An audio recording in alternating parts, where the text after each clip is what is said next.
Sí. Bueno, ahí estamos ya.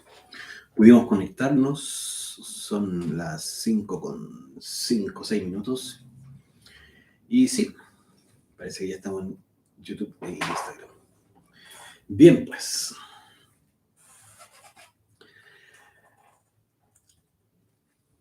Día sábado ya, 27 de agosto. Buen día, buena fecha, buen número. Vamos a dar inicio a la clase de hoy, ¿sí? A todas aquellas personas que se estén conectando, que puedan conectarse ahora o lo vean luego, ¿cierto? Ya en diferido. Nos alegra mucho que puedan estar ahí, ¿cierto? Ahí acompañándonos. Y buenas tardes, Elian. Muy bienvenida. Anderson, bienvenido también. Qué bueno que han podido conectar. Y nada, vamos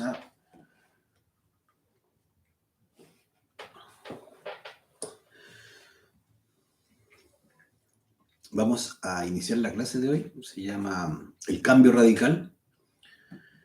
Es la número 32 del temario de este curso.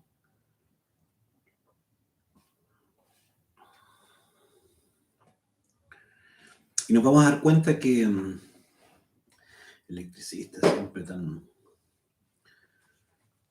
Berta también, por ahí en YouTube. Yo miro ciertos dos lugares de repente porque tenemos un monitor donde estoy viendo YouTube, ¿cierto? Y el celular donde estoy viendo la transmisión de Instagram. Por eso, ¿cierto? Mi vista va y viene, sube y baja. Queriendo un poco poder ir viendo las interacciones, ¿sí? Esa es la idea. Bueno, ya se vienen, ¿cierto?, los días más frescos, parece, por estos lados, al menos.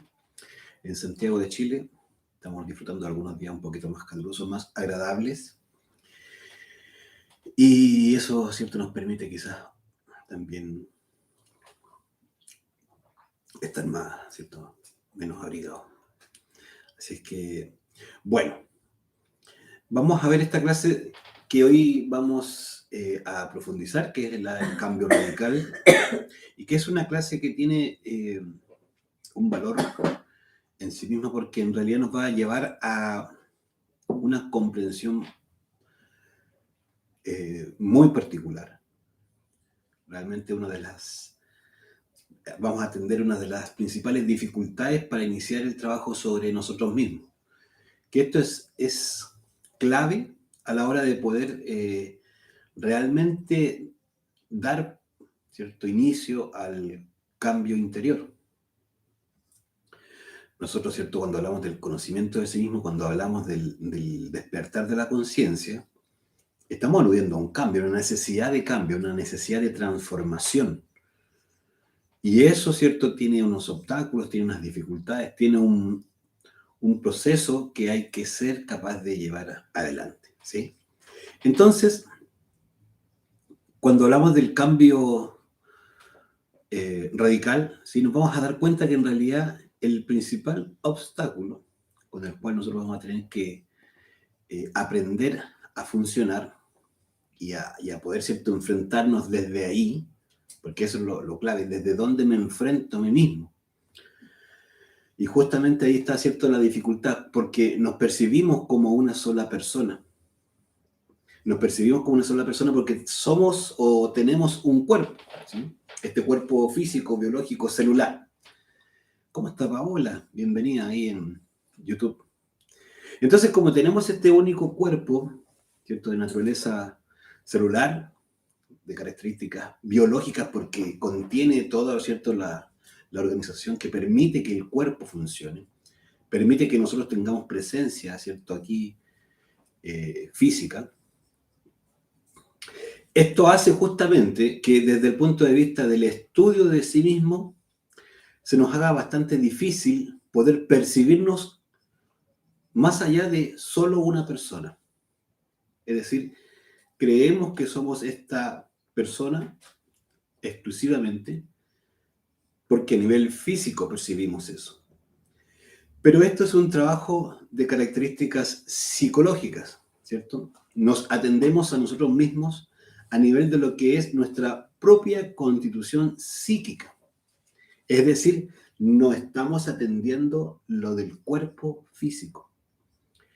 Entonces, para poder comenzar un trabajo desde el punto de vista, ¿cierto?, del cambio radical profundo, es fundamental que dejemos de tener esta percepción de una persona, de que somos solo una persona, y gradualmente seamos capaces de ir percibiendo, a través del proceso de, ¿cierto?, que vamos a explicar, que somos una multiplicidad de personas que ocupan esta máquina, ¿cierto?, que se expresan a través de esta máquina y que definitivamente, ¿cierto?, la utilizan a su entera, ¿cierto?, disposición. Es decir, a nivel psíquico somos muchas personas, aunque nos percibamos como un individuo, ¿cierto?, una persona. Entonces, el fundamento para poder comenzar este desarrollo, este trabajo de transformación, para lograr llevarnos al cambio radical, es decir, de raíz, es necesario primero, ¿cierto?, que nos logremos empezar a estudiar desde la mirada de que somos muchas personas y no una solamente. Esas muchas personas habitan nuestro espacio psicológico. Piensan, sienten, hablan, hacen, desean a través de esta única máquina biológica, física. Entonces, la fórmula para poder establecer esta comprensión de que no somos uno, sino que somos muchos dentro de nosotros mismos, se basa en el proceso de la autoobservación. Es fundamental, es necesario, es imprescindible que comencemos el proceso de la autoobservación psicológica para que gradualmente comencemos a darnos cuenta de la cantidad de personas que habitan dentro de nosotros mismos y que ocupan esta máquina. Cuando comencemos con este proceso de autoobservación psicológica, es que en realidad se está comenzando a dar pasos en esto que es el cambio radical, la transformación real y profunda de cada uno de nosotros. Si nosotros no nos metemos desde ese punto de vista, ¿cierto?, a estudiarnos de esa forma, desde la autoobservación, nunca vamos a lograr dar con esta clave fundamental. Porque siempre tendremos la creencia, la idea de que somos nosotros. Y eso, ¿cierto?, nos va a confundir. Es más, no vamos a ser capaces de hacer realmente un cambio radical. Entonces, la clave, que es autoobservarnos de momento en momento, de instante en instante, va a ir haciendo que gradualmente vayamos abriendo, ¿cierto?, el sentido de la autoobservación, que se vaya poniendo en funcionamiento, que se vaya activando en cada uno de nosotros, permitiendo ir descubriendo esta realidad, ¿cierto?, esta multiplicidad que nosotros somos. Entonces, finalmente es necesario que lleguemos a comprender que el trabajo es total y absolutamente interno, total y absolutamente, ¿cierto?, depende de lo que cada uno de nosotros haga por sí mismo y en sí mismo. Es decir, aquí no puede venir alguien desde afuera a hacer esta modificación por nosotros. No va a servir un libro, no va a servir, ¿cierto?, un manual, no va a servir algún elemento externo que haga ese trabajo por nosotros. No lo va a hacer. Ni siquiera, ¿cierto?, el mejor instructor, ni siquiera el mejor maestro pudiera venir, ¿cierto? Y hacer el trabajo por nosotros. Eso no es posible. ¿Por qué?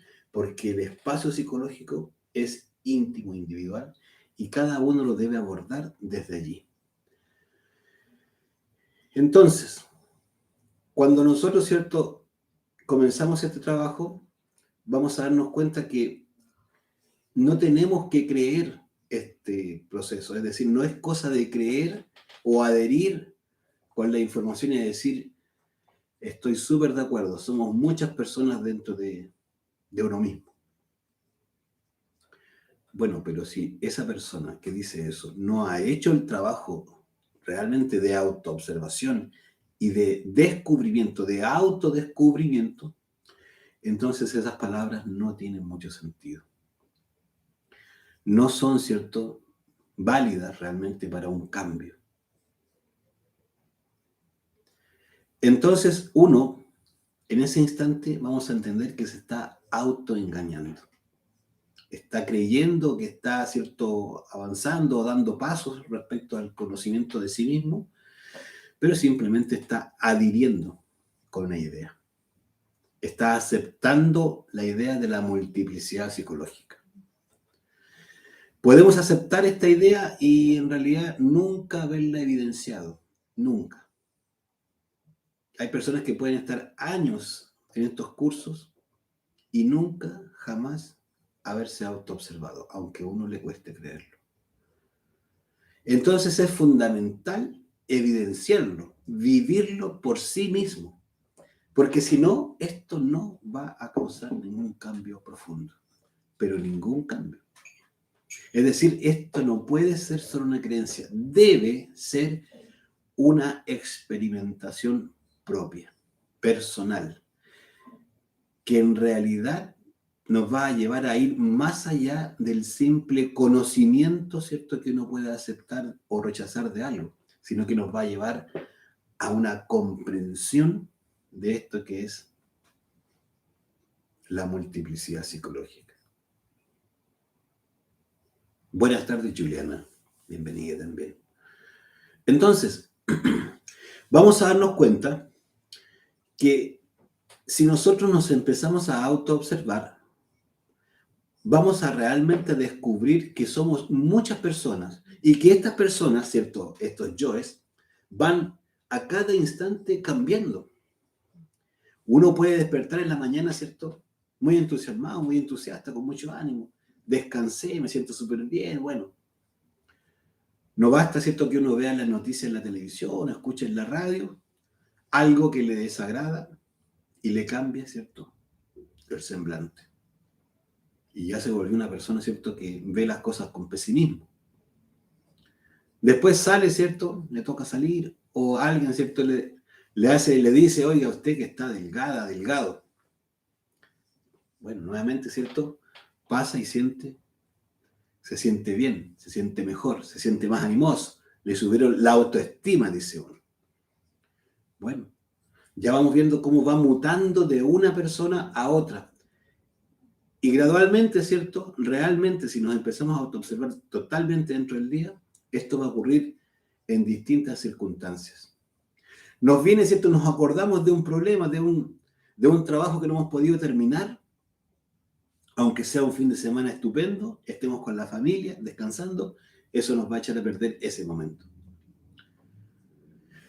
Lo interesante, que claro, uno dice, bueno, pero eso le pasa a todo el mundo. Exactamente, a todos nos pasa de la misma manera, pero nos pasa justamente sin darnos cuenta que dentro de nosotros hay personas, hay yoes que están actuando uno detrás del otro y detrás del otro.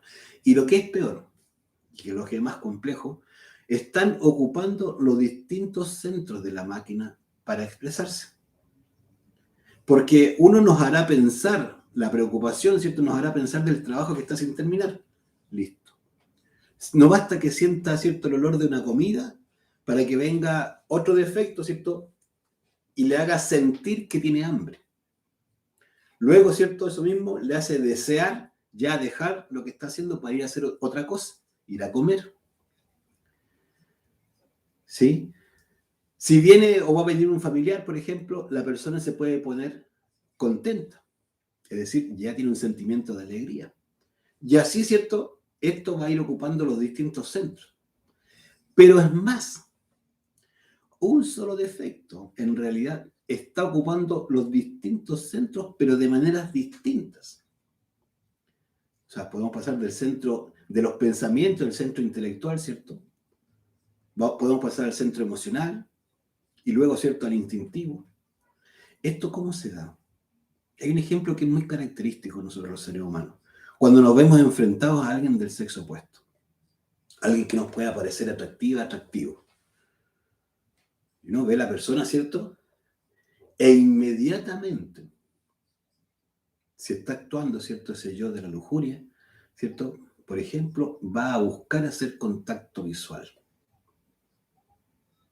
Si la persona, es decir, ya se movilizó el centro motor que le hizo mover la cabeza y, ¿cierto?, la vista para buscar hacer el contacto visual. Pero si uno en ese instante profundiza más la autoobservación, va a sentir, ¿cierto?, el deseo de mantener la vista puesta ahí en esa persona. Es decir, ya, si agudiza la autoobservación, se profundiza y se logra dar cuenta que hay un deseo de poder, ¿cierto?, mantener la vista ahí. Pero si agudiza más todavía, va a darse cuenta que a nivel de los órganos sexuales va a sentir una agitación que inclusive continúa después, posterior de que ya, ¿cierto?, haya visto a esa persona. Y quedó, ¿cierto?, inclusive en nosotros un sentir, un sentimiento, ¿cierto?, como de volver a conectar con esa persona. Hasta una cierta sonrisa se esboza, una cierta alegría, un sentimiento, ¿cierto?, de placer perfectamente verificable. Y eso ocurrió así. En un instante, en unos segundos, se procesó el yo en los distintos centros de la máquina. Pero ese instante puede haber terminado allí y uno haberse quedado con eso funcionando dentro de uno, pero al instante, ¿cierto?, viene un problema, una preocupación, ¿cierto?, o una simple cuestionamiento de cualquier tipo, e inmediatamente ya empieza a funcionar otro defecto psicológico. Y así, ¿cierto?, pasa del defecto 1 al 2, al 3, salta al 1 nuevamente, puedes decir, de la lujuria a la gula, a la pereza, luego la preocupación, luego viene el orgullo, viene la vanidad, después nuevamente la pereza, el orgullo, y todo el día está esa dinámica. Hay una pregunta, dice en Instagram, electricista, ¿cómo puedo experimentar esos pensamientos? Son las emociones que tengo como personas dentro de mí.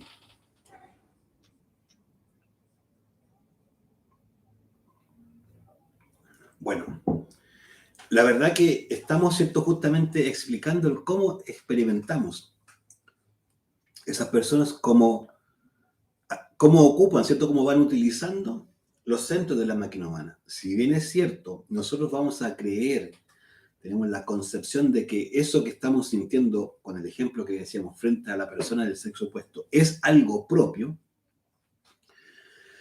claramente, si alguien simplemente se da cuenta, lo piensa, la conciencia no necesita vivir, experimentar ese proceso.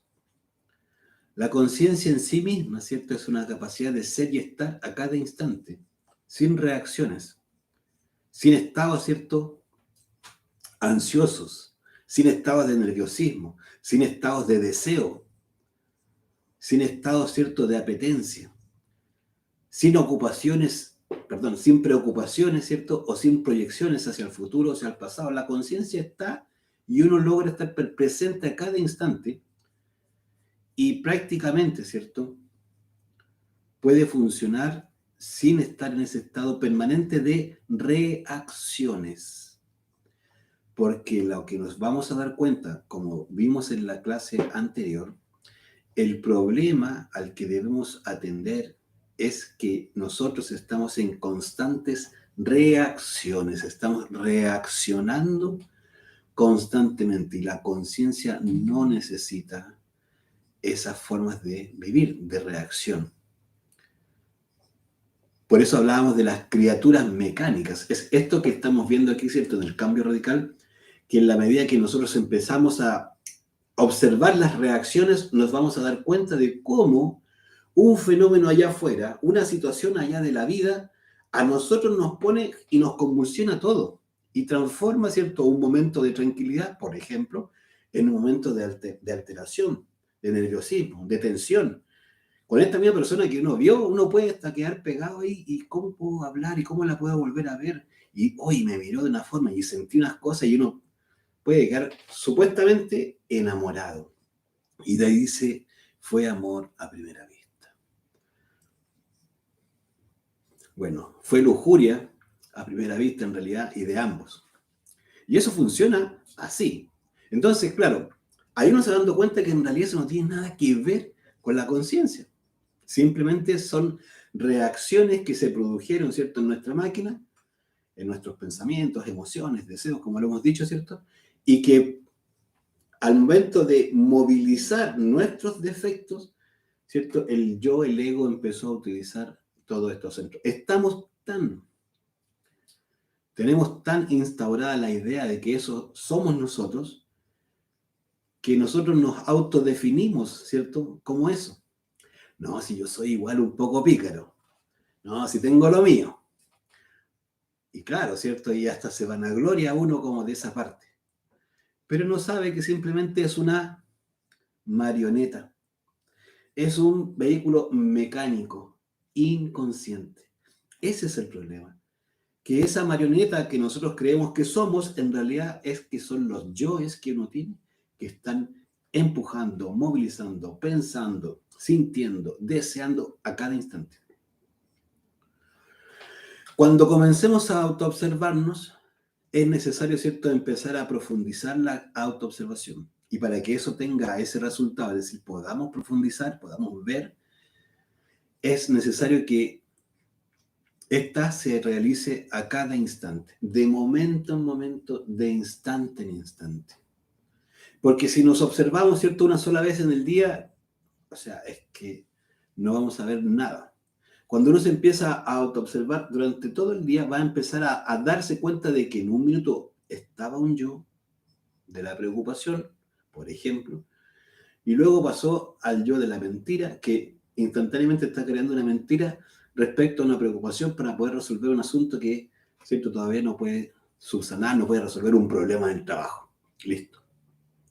Luego viene la justificación de la mentira que está creando, el yo de la justificación.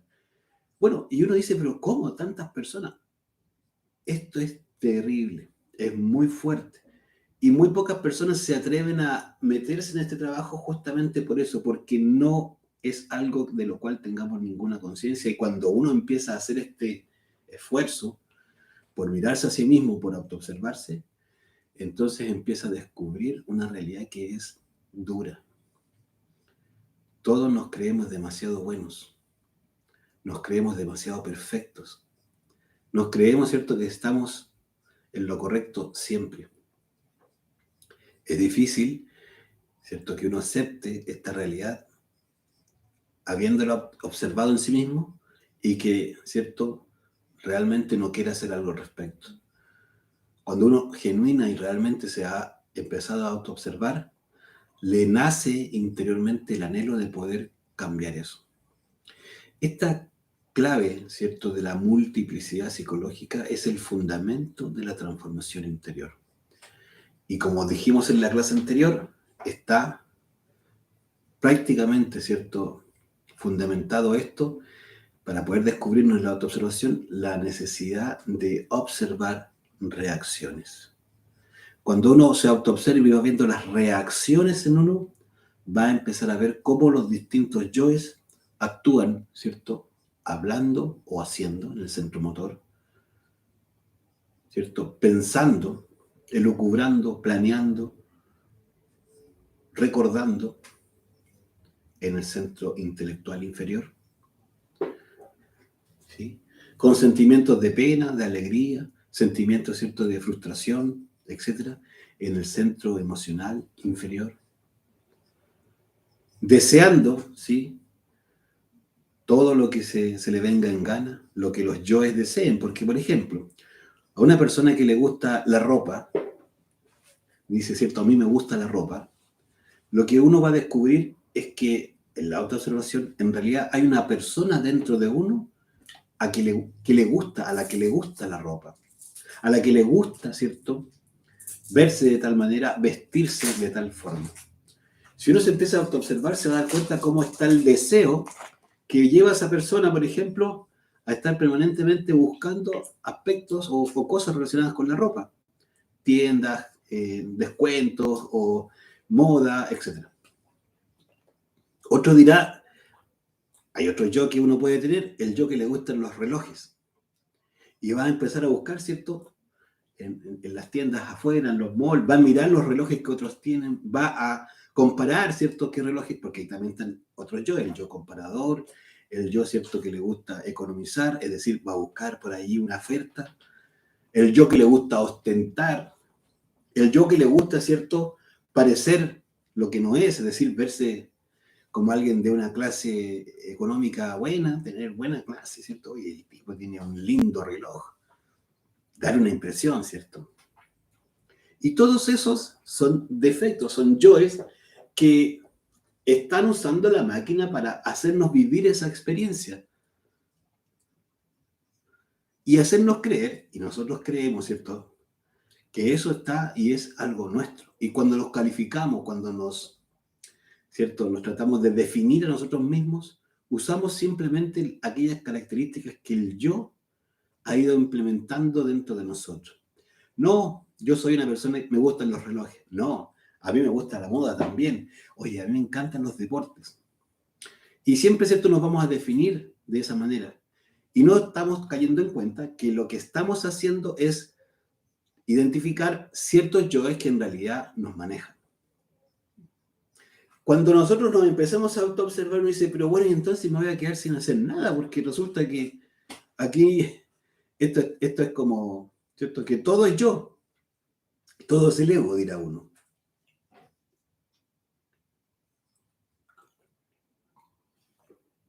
Bueno, de alguna manera, sí. Entonces uno se dice, pero ¿y qué voy a terminar haciendo? Si todo es el ego y tengo que eliminar todo el ego, entonces me voy a quedar todo el día parado ahí y ¿qué?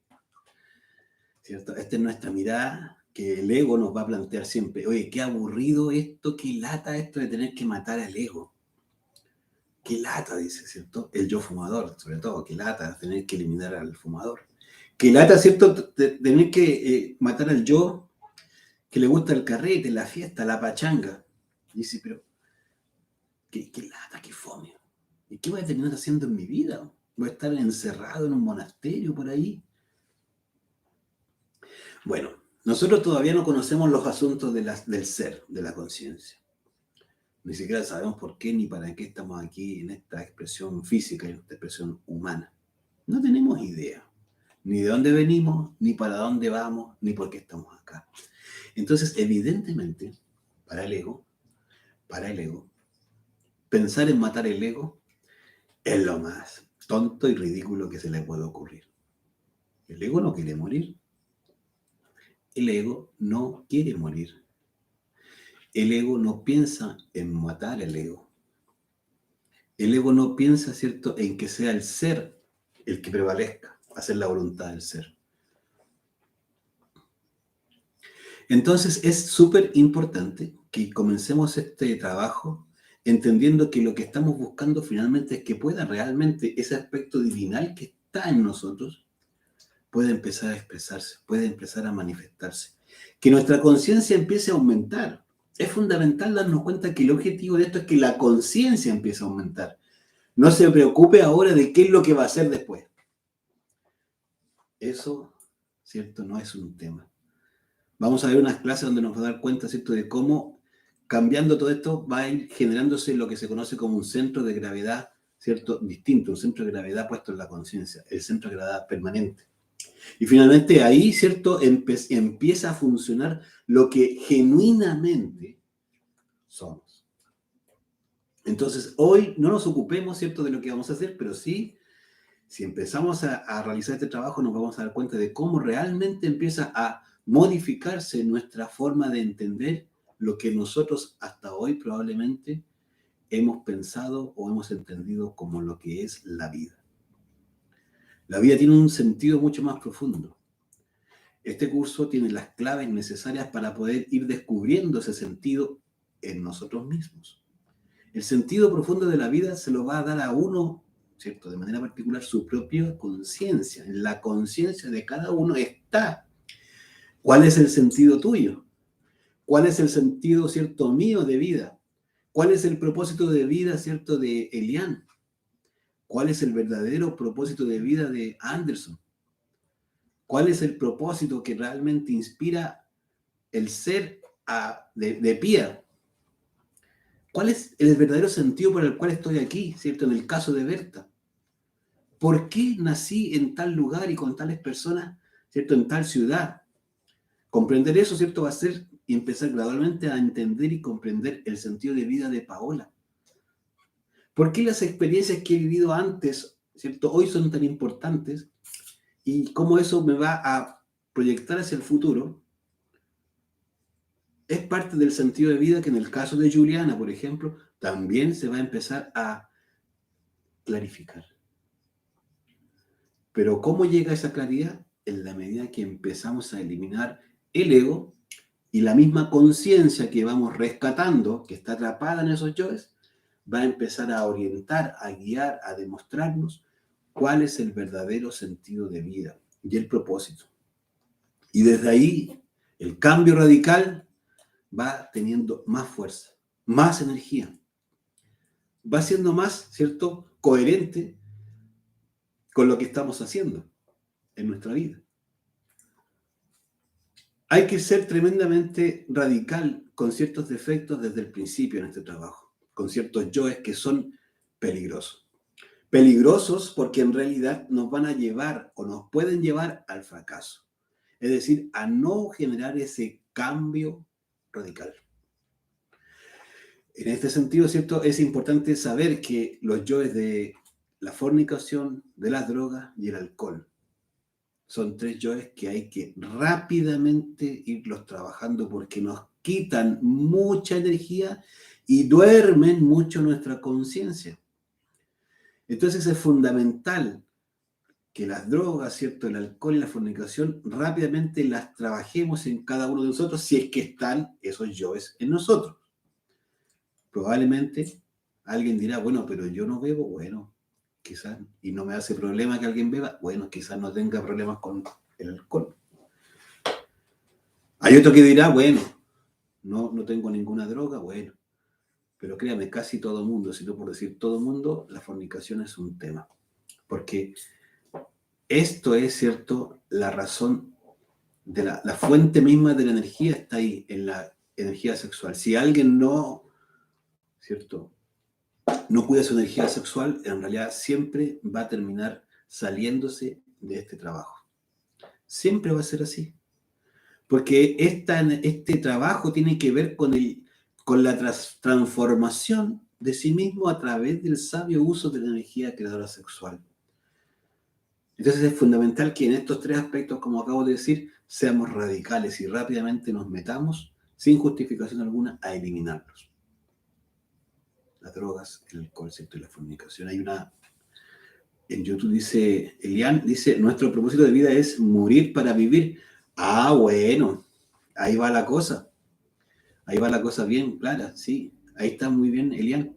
Claro, porque en realidad si uno muere, ¿cierto?, y se ocupa de eliminar el ego, día a día, lo que va a empezar a surgir es la conciencia, y la conciencia evidentemente le va a llevar por donde tiene que llevarle. ¿Por qué? Porque yo hacía esta alusión, porque en realidad cada uno de nosotros tiene, ¿cierto?, labores que están dadas por y para el ser de cada uno. Eso es individual. Pero la línea base de todos nosotros debiera ser, ¿cierto?, aprender a eliminar el ego, transmutar nuestra energía creadora sexual y poder ayudar a otros, ¿cierto?, con amor, desinteresadamente, ¿cierto?, a que otros reciban esta información y puedan hacer su propio trabajo. Y evidentemente desde ahí en adelante cada uno dependiendo, ¿cierto?, del rayo de la creación al que pertenece, dependiendo de las necesidades del ser de cada uno, ¿cierto?, de los objetivos que el ser propio está buscando, lo va a ir orientando en su camino. Pero sí o sí tenemos que eliminar el ego, sí o sí crear unos cuerpos internos y sí o sí, ¿cierto?, vivir en amor, ¿cierto?, en la posibilidad de compartir esta información desinteresadamente. Ahí se demuestra realmente el amor que uno pueda llegar a tener. Entonces, nos vamos dando cuenta que el cambio radical, ¿cierto?, es necesario. Para poder comenzarlo, ¿cierto?, es fundamental que comencemos, ¿cierto?, por darnos cuenta que no somos una persona, sino que somos muchos. Para poder iniciar esta claridad, poder darnos cuenta de esa realidad dentro de nosotros, es fundamental la autoobservación. ¿Qué vamos a autoobservar? Las reacciones a cada instante. Y vamos a ir descubriendo cómo los yoes van cambiando. Es que esto es tremendo. Y uno cree que es una sola persona. Pero hay veces que somos mezquinos con alguien y luego, ¿cierto?, con otros somos dadivosos. Y uno dice, pero bueno, ¿cuál es la realidad? ¿Cuál es la verdad? Uno puede justificar lo que quiera eso. Pero la verdad es que hay yoes que son mezquinos dentro de uno y hay yoes que son dadivosos. Y se acaba la cosa. Hay unos yoes que son desprendidos, ¿cierto? Y dan todo lo que tienen. Y uno siente que uno es desprendido. Pero si uno tiene, ¿cierto?, los otros yoes que también son acaparadores y que son, ¿cierto?, que quieren tener todo. Bueno, ¿cómo se da cuenta uno de eso? Autoobservándose. ¿Y cuál será la verdad de uno? ¿Soy el yo mezquino o el yo dadivoso?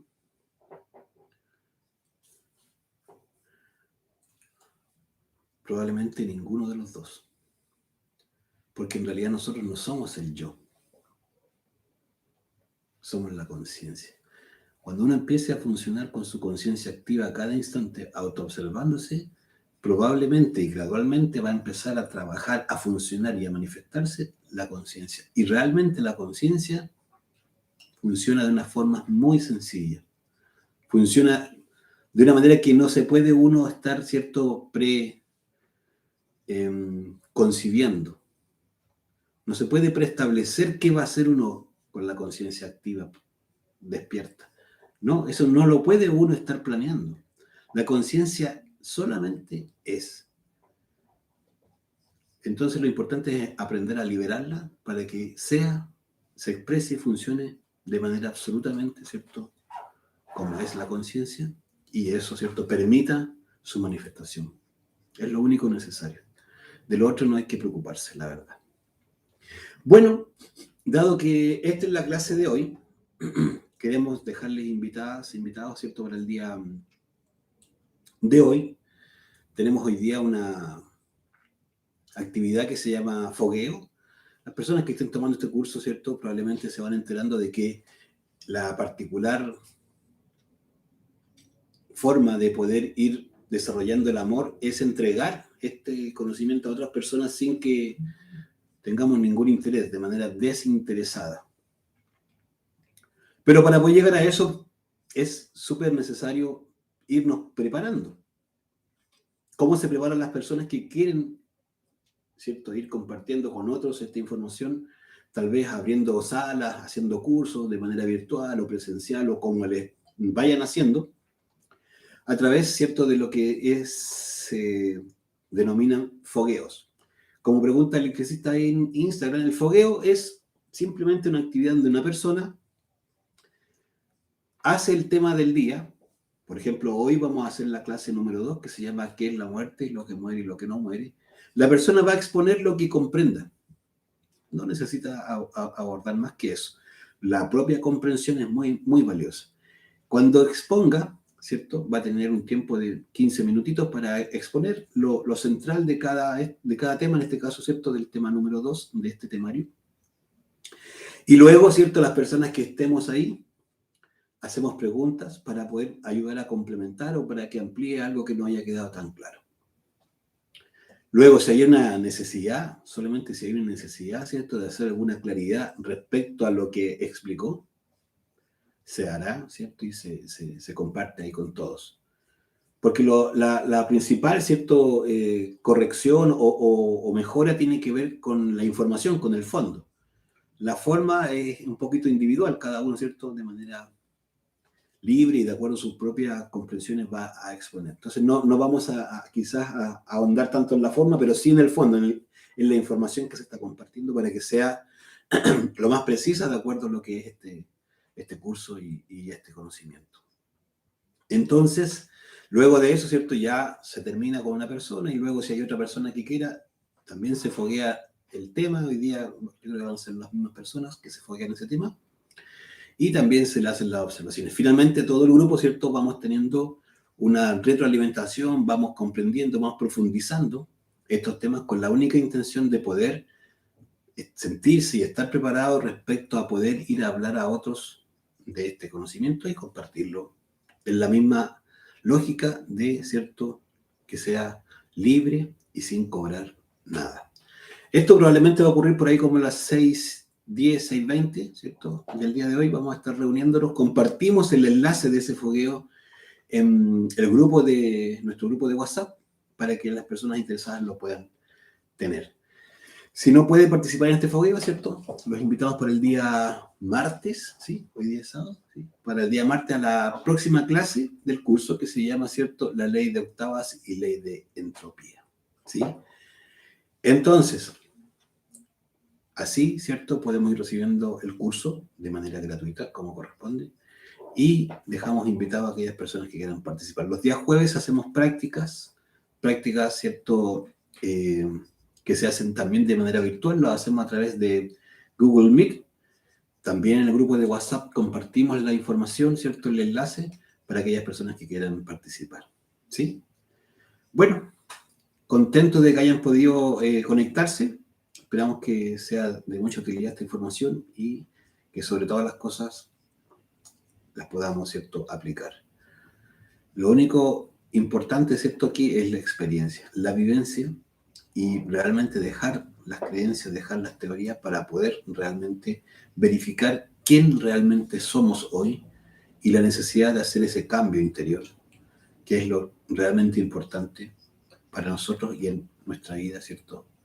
Darle un sentido profundo. Bueno, muchas gracias, nos vemos, un abrazo. Si Dios quiere, ¿cierto? Nos vemos el próximo martes.